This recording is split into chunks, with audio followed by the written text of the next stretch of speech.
Io da un lato spero che questa stagione finisca al più presto perché c'è un casino pazzesco di quello che sta succedendo e una bella pausa, boccata d'aria serve un po' a tutti. Parlo ovviamente della situazione Ducati-Bagnaia, ma sono successe tantissime cose di cui ora parliamo nel dettaglio, quindi rimanete fino alla fine e siamo qui per questa nuova puntata del Dopogare edizione Indonesia. Ragazzi, ricordatevi come sempre di iscrivervi al canale e attivare la campanellina per non perdervi i prossimi video e per rimanere sempre aggiornati su tutto. Ricordatevi di seguirmi sui miei social, Instagram e TikTok, trovate tutti i dettagli nella descrizione. Iniziamo con un post che ho trovato su Instagram del canale inglese della TNT che confrontava il tempo dell'FP1 di Chantra con quello di Manu Gonzalez della FP2. Direi che non c'è bisogno di commenti e le immagini parlano da sole. Rueda vince il mondiale e anche qui era solamente una questione di tempo, un campionato meritato, abbiamo visto un Rueda maturato da cui io mi sono sempre aspettato qualcosa perché l'ho sempre visto come un bel talento, non è esploso alla grande il primo anno da rookie come una Costa o magari un Alonso o un Guevara che comunque avevano fatto vedere di essere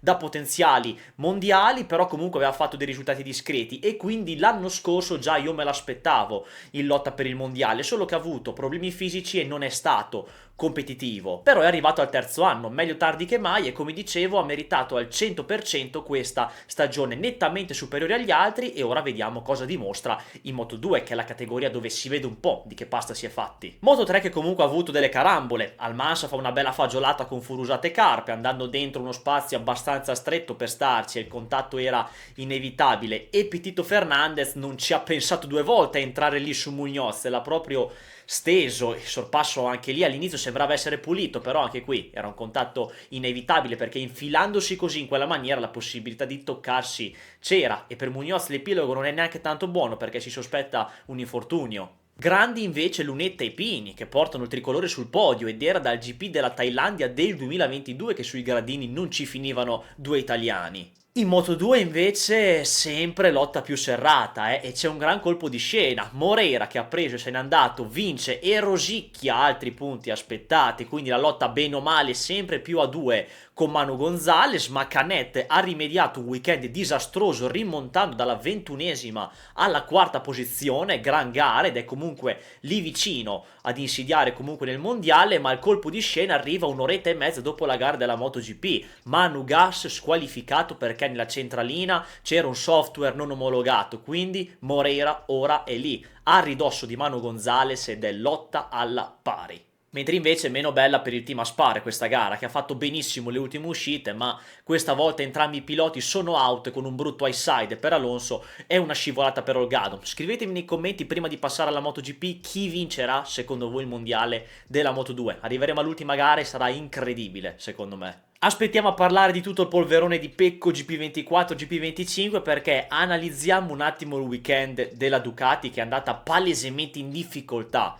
questo fine settimana. Storicamente Mandalika non è mai stata una pista Ducati al 100%, diciamo non una di quelle che va a genio, però qui si dimostrano le lacune che ha la GP25 rispetto alla GP24 perché le due moto del team Gresini sono state davanti e se confrontiamo il 2024 con il 2025, considerando comunque che l'anno scorso sulla GP24 c'erano Bastianini e Bagnaia che sono più forti di Aldeguer e Alex Marquez, notiamo che bene o male la Ducati era comunque davanti pur non essendo in un circuito a loro favorevole. Nel 2025 le moto dello scorso anno, indipendentemente da chi le guida, sono comunque davanti. In gara tra poco fanno doppietta come nella sprint del 2024, Alex Marquez è risalito durante il weekend, non è stato così veloce come le altre volte, ma comunque in gara è venuto fuori bene e quest'anno tutte le GP25 erano fuori dal Q1, eppure Marquez, che corre con una testa diversa ora che ha vinto il titolo, si è ritrovato fuori parlando comunque delle difficoltà, ma secondo me comunque in gara al podio avrebbe potuto farlo, non avrebbe vinto perché Aldeguer era di un altro pianeta e ora arriviamo anche a lui, però secondo me Marquez, considerando il grande gruppo che si era formato dalla seconda alla 12ª posizione, in cui a una certa erano anche in 4 secondi, avrebbe potuto fare secondo terzo, poi se contiamo che c'era Bezzecchi magari anche ok, avrebbe potuto fare terzo, ma comunque Marquez il podio avrebbe potuto insidiarlo e questo gruppone che si è formato, bellissimo da vedere perché queste lotte con così tanti piloti ci piacciono, come ha detto Sanchini a Sky è dettato dal fatto che c'è una sconnessione tra le gomme e l'asfalto perché appunto c'era poco grip, cioè poca aderenza e dunque ci sono quelle moto che in quelle condizioni spiccano. C'era addirittura Rins in lotta per il podio mentre Quartararo questa volta con la stessa moto non l'abbiamo mai visto. E adesso si scombinano un po' anche le carte per Ducati, perché se Marquez da dopo Motegi avrebbe iniziato a correre con un'altra maniera, cioè con una testa diversa, dato che ha vinto il titolo, avrebbe iniziato anche a testare qualcosa per il 2026, quindi qualche pezzo e qualcosa di diverso. E adesso con questa frattura tutto si rallenta, vedremo comunque gli esami più approfonditi che farà Cameron Sito, e quindi ora parliamo della Moviola. Nella sprint ci sta il long lap perché rovina la gara di Rins, ma è un lungo dettato dal fatto che Marquez non riusciva a fermare la moto dopo che era in scia, il classico episodio di quando vieni risucchiato e della deportanza con questa aerodinamica del cazzo. Ma comunque, se non succedeva con Rins, succedeva con Marini, perché Marquez non riusciva a fermare la moto. Inizialmente Rins era anche piuttosto bello incazzato, ma poi ha detto che una volta aver visto i replay ha capito la dinamica e ci ha ripensato. Volevo fare un appunto però sulla zona del long lap. Allora, parto subito dicendo che a me non piace la zona in cui viene fatto. Si trova fra la curva 2 e la curva 3 e secondo me non è comodissimo farlo, perché la traiettoria ideale nel fare il cambio di direzione ti porta a dover chiudere tutto all'interno e magari chiudere il gas appena prima, qualche secondo prima, per appunto entrare e farlo, che non è massimo per chi sta dietro, dato che comunque non sa se uno è penalizzato o no e cosa sta succedendo. Secondo me fare quella manovra non è il massimo, poi io non sono un pilota e quindi magari vabbè sono solo mie pare, però chiaramente è una delle poche zone dove si può posizionare il long lap, perché la pista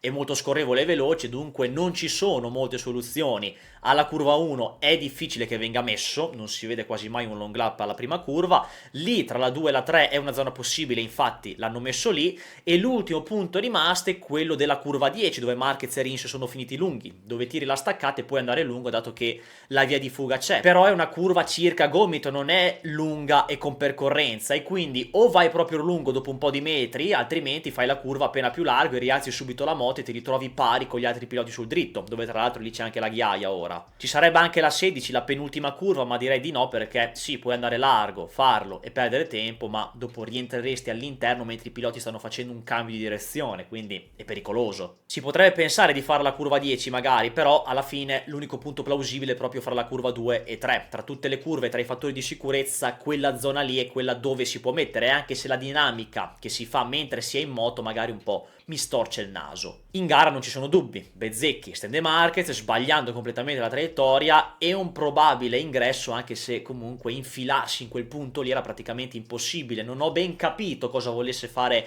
Bezzecchi in quel frangente mettendosi all'interno in quella maniera. E quindi mi aspetto anche una penalità abbastanza severa da parte degli stewards. Un brutto incidente sia per la dinamica sia perché comunque è stato un tamponamento ad alta velocità in una curva molto veloce, purtroppo anche con conseguenze negative per il 9 volte campione del mondo. Nelle ultime due gare abbiamo visto due incidenti molto brutti, fra questo e quello della sprint di Motegi dove Martin ha fatto una bella frittata. E quindi rimaniamo su Bezzecchi, e come sempre sono diretto e dico che ha buttato via un'occasione molto ghiotta, è stato un po' un pollo, ha letteralmente dominato il weekend facendoci vedere che è super, è fortissimo e ha due coglioni quadrati, mi casa tantissimo, ci sta facendo vedere delle bellissime cose. Nella sprint dopo una partenza orrenda ha rimontato come un leone e l'ha addirittura vinta, facendoci vedere che comunque era dominante, ne aveva di più degli altri ma in modo netto, oppure di Aldeguer che aveva un super passo, perché se lo spagnolo è scappato via sia il sabato che la domenica vincendo con quasi 7 secondi di vantaggio, Bezzecchi con quello che abbiamo visto avrebbe potuto fare ancora meglio, comunque fare un duello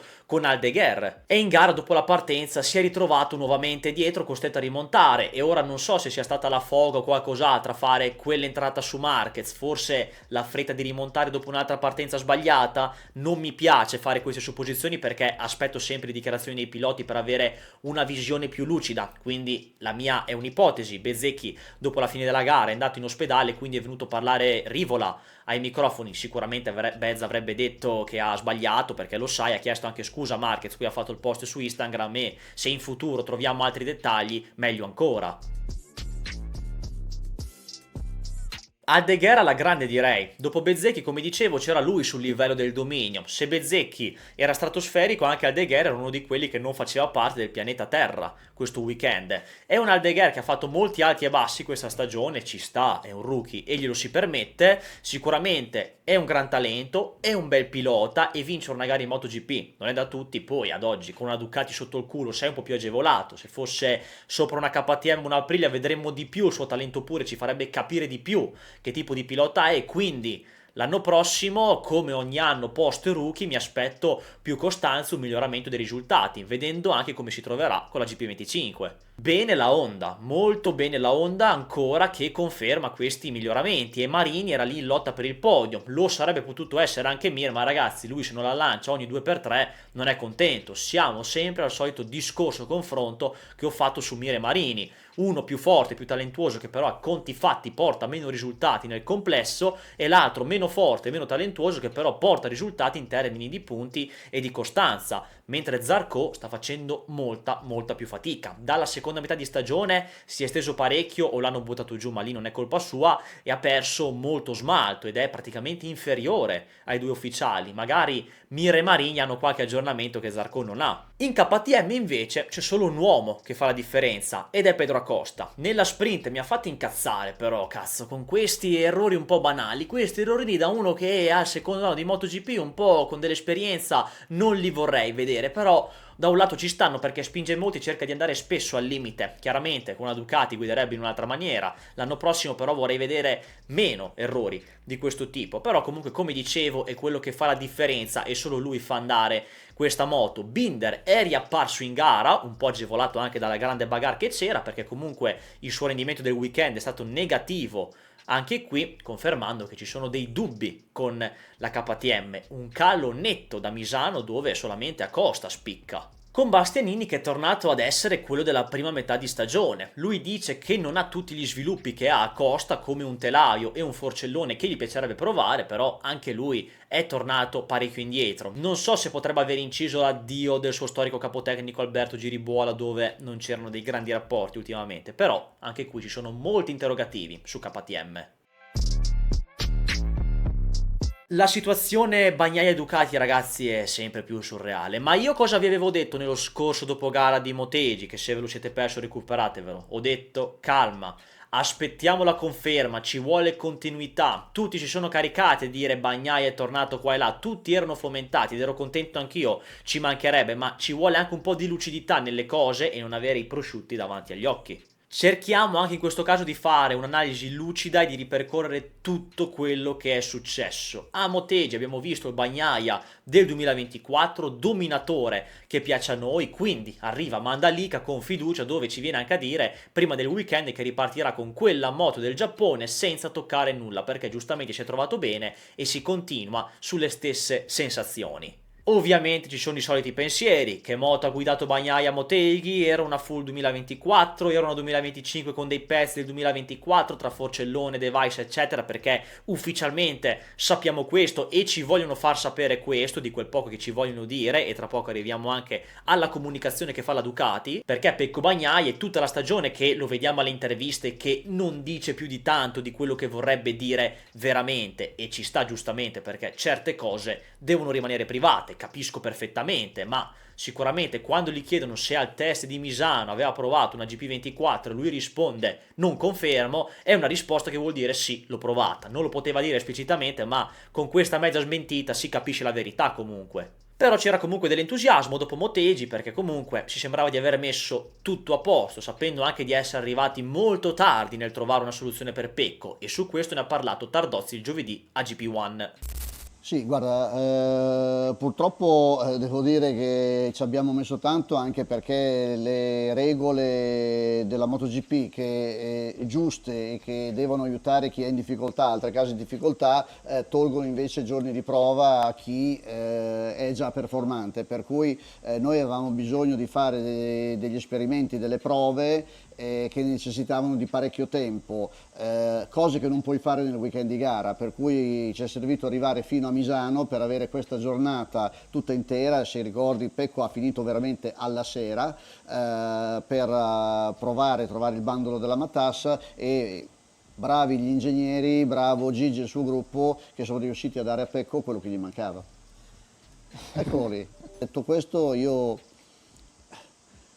voglio ulteriormente spendere due parole su Pecco, perché il fatto che questo ragazzo in una crisi così lunga di 16 gare ci abbia sempre creduto, ci abbia tenuto sempre sotto pressione per poter raggiungere l'obiettivo, gli fa onore. Non ha mai mollato un minuto, non ha mai mollato un istante, e il bello di tutto questo è che noi abbiamo sempre creduto in lui e nelle sue possibilità di poter fare la gara di Motegi. Venerdì mattina arriva il buon Lucio Sallucci a scombinare un po' le carte della Ducati, rivelando che al test di Misano una delle Desmo 16 GP24 di Franco Morbidelli è stata temporaneamente lasciata a bagnaia e che poi la moto è tornata nel box della VR46 ed è rimasta lì. E dunque da quel non confermo di bagnaia del giovedì in Indonesia le cose sono due: o ha provato la GP24 integrale o una versione con il motore della 2025, perché come sappiamo il motore è quello e non può essere cambiato, non si può tornare indietro in quello da regolamento. Però la cosa più verosimile è che Pecco voglia più pezzi possibili del 2024 sulla moto del 2025 e infatti vedremo come sarà lo sviluppo del 2026 con Marquez. Sono molto curioso, ve l'ho già detto.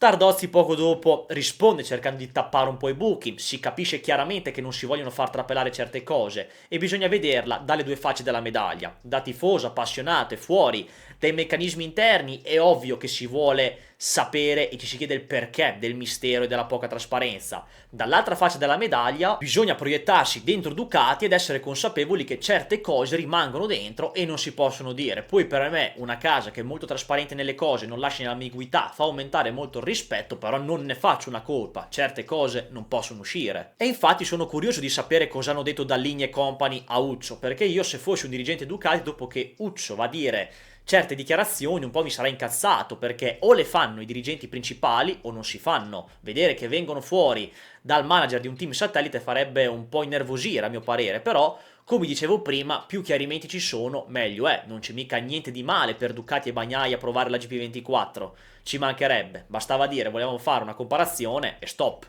Semplice, senza far scatenare queste polemiche. Il mio ragionamento è che Pecco a Misano, in base a quello che salta fuori con le dichiarazioni, ha provato la GP24 integrale di Morbidelli. Ducati cerca di sviare, ma la frittata ormai è stata fatta e dopo quel test ha fatto un mischione di pezzi della GP24 e della GP25 per fare un confronto e da lì poi è stata fatta la strategia per mettere Pecco nelle condizioni di fare quel bellissimo weekend a Motegi con pole, sprint e vittoria nel GP. Mi è piaciuto Bagnaia al venerdì perché giustamente dice chiedete ad Alligna e non voglio più rispondere a queste domande. Fa benissimo perché ormai ne abbiamo pieni coglioni tutti di questa situazione. Aveva risposto anche Morbidelli alla questione confermando circa che gli ha fatto provare una sua moto, quindi è andata così da tutto quello che è saltato fuori. Però il sabato siamo tornati punte a capo con le solite dichiarazioni. A Sky Pecco appare deluso, cerca di capire cosa è andato storto ma mantiene un certo controllo. Usa frasi come dobbiamo capire, non so cosa sia successo, parla dei problemi della moto, frenata, movimenti strani, chiusura del gas, ma senza puntare il dito contro nessuno. È chiaro che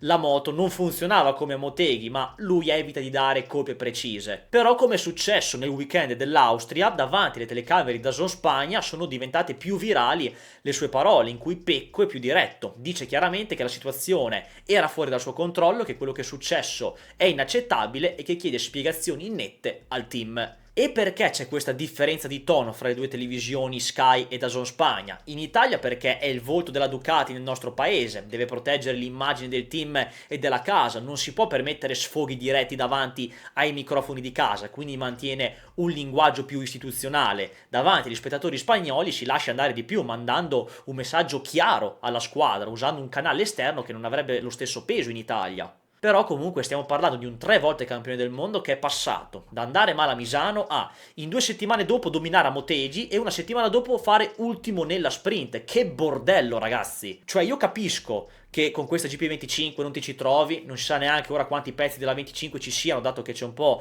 della 2024, però cazzo siamo sempre al solito discorso del Bagnaia tutto o niente, o al top o al flop. Nel 2023-2024 dicevamo vince o si stende e qui circa è uguale, se non va bene va malissimo, non male. Non c'è neanche un po' di guida sopra i problemi, è sicuramente facile parlare dal divano, io non dico come guidare o altro, però almeno star davanti di Gian Antonio, hai la stessa moto e sei più forte, è sempre di più una figura di merda. A Ducati interessa solo vincere, la pista e la classifica del campionato parlano, i fatti sono questi, però si può anche dire che quando c'è da gestire qualcosa non sono il massimo, a partire in primis dalla gestione dei piloti e dei loro contratti. Storicamente Ducati non ha mai saputo gestire i suoi piloti, Stoner, Lorenzo, Dovizioso, Bagnaia Bagnaia quest'anno e vedremo in futuro con il contratto cosa farà, però quest'anno dal lato della comunicazione non è che l'abbiano gestita molto bene finora, ci sono troppi misteri, ambiguità, informazioni che trapelano. Poi chiaramente ritorna al discorso di prima che giustamente certe cose devono rimanere private e le capisco, però c'è molto casino. E io dal 2024 a questa parte mi sono fatto questa idea, che secondo me manca una figura come Paolo Ciabatti all'interno della squadra, cioè Mauro Grassilli che ha preso il suo posto, è sicuramente autorevole, il suo lo fa, ci mancherebbe, non sto criticando il suo lavoro, però in questi 2 anni circa è un po' meno visibile alle telecamere, lavora più dietro le quinte e non si espone quasi mai. Ciabatti, se vi ricordate, veniva anche intervistato di più, Grassilli pochissimo se ci fate caso, non dico che se uno viene intervistato di più dell'altro lavora meglio, no, ci mancherebbe, però mi sono fatto questa idea che forse manca un po' quella figura di Paolo Ciabatti dentro la squadra. Chiusa questa parentesi, si può dire tranquillamente che in questo campionato si è parlato di più del confronto GP24, GP25, delle difficoltà di Bagnaia che delle vittorie in pista di Ducati. Uno perché Marquez ha stravinto il mondiale e si sapeva già che l'avrebbe vinto e dunque si aspettava solo il giorno ufficiale, e due perché a livello mediatico fa più numeri parlare delle difficoltà di Bagnaia, del mistero GP24, GP25 che di quello che è successo in pista. E infatti io da un lato, se fossi tipo Bagnaia, come ho già detto varie volte, farei o silenzio stampa per molto tempo, questo l'avevo previsto il sabato, infatti la domenica non si è presentato i giornalisti della TV e della carta stampata, la Ducati ha solamente rilasciato una nota audio con brevi frasi, un silenzio stampa che io farei se la situazione continua ad andare drastica, ma è una cosa che può succedere una volta e nel tempo non si ripete, ad essere realisti, oppure dire ai giornalisti basta una volta per tutte parlare di questo argomento, così le domande non vengono fatte e non ci sono ambiguità nelle risposte, perché io un po' di tutte queste speculazioni, le solite domande di cos'è successo e cosa hai provato e la GP24 e la squadra e la po' di poca trasparenza da parte di Ducati, ne ho le palle piene, cioè basta. Anche la stampa e tutto il contorno ci stanno marciando in cima e hanno creato un polverone su una cosa dove Ducati non vuole far trasparire certe cose e tutti iniziano a farsi delle domande. Ogni weekend i piloti e i dirigenti della Ducati sono martellati solo su questo argomento perché fa più audience e fa più numeri che parlare di un mondiale già deciso dall'inizio in pratica. Quindi siamo un po' tutti sulla stessa barca, io ne parlo perché do la mia opinione sempre su tutto e ci sono dentro anch'io, c'è di mezzo la stampa che amplifica tutto questo, c'è di mezzo anche la Ducati perché da un lato non fa trasparire certe cose, posso capire, ci mancherebbe, ma dall'altro non dice basta, non fate più queste domande su questo argomento in modo netto, non prende una posizione dura e netta e non credo che se dovessero farlo si brucino dei rapporti con la stampa. E Bagnaia sì, in certe dichiarazioni sembra essere un disco rotto perché dice sempre le stesse cose e il team mi deve delle spiegazioni e non so cosa sia successo, prima andavo forte e ora no, giustamente lui non può dire certe cose e quindi o diciamo basta a queste domande su questo argomento o si fa del silenzio stampa. Però comunque siamo entrati in un circolo dove anche se ci dovesse essere del silenzio da parte di Ducati, tutte le persone iniziano comunque ad alimentare sempre di più queste cose con il complotto e tutta sta roba qua. Fatemi sapere la vostra nei commenti su tutto e quindi adesso possiamo andare con lo spazio social dove ho messo il telefono, ma comunque queste sono le vostre opinioni dal box di Instagram dopo la gara, che ritornano dopo 2 gare tra l'altro, e quindi ricordatevi di seguirmi anche su Instagram lì che dobbiamo crescere. E adesso devo prendere il telefono. Partiamo con Pietro Paglia 36, è il momento di cambiare aria per Bagnaia. Ragazzi, io sono uno di quelli che dice tutto è possibile, tutto può accadere, poi scendo nella realtà e dico che Bagnaia è un signore, uno che non rompe e onora i contratti, quindi io al momento non vedo dei cambiamenti per l'imminente 2026, certo.